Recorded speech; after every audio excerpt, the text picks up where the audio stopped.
برای خود مهربان امروز می‌خوایم چند تا پلاگین رو معرفی کنیم که مخصوصاً در بلک فرایدی به صورت رایگان در اختیار شما میتونه قرار بگیره. پیشنهاد می‌کنم این پلاگین ها رو اگر دوست دارید حتما تهیه کنید. بعضی از اینها پلاگین های بسیار ارزشمندی هستن و مطمئنا بعد از بلک فرایدی قیمت خیلی زیادی رو پیدا می‌کنن. خب اولین پلاگین رو از شرکت ویوز هست که میخوام معرفی کنم.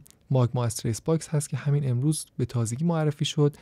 به سایت ویوز مراجعه کنید و میتونید اون رو داشته باشید. من برای که کار شما راحت‌تر بشه هم لینک ها رو هم قرار میدم.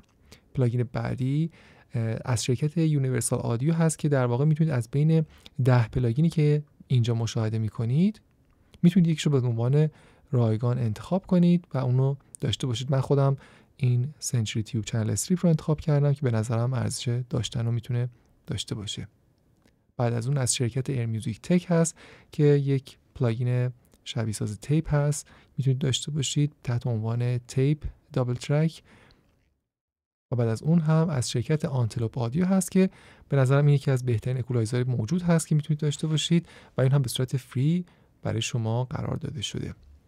در آخر هم شرکت کیلوهرتز هم یک پکیج اسنشیال داره که میتونید اون هم به صورت رایگان دریافت کنید. البته این مربوط به بلک فرایدی نیست، ولی خودم چون اخیراً اینو باهاش دارم کار میکنم پیشنهاد میدم اینو هم داشته باشید. اینجا هم بهتون نشون میدم پلاگین ها رو.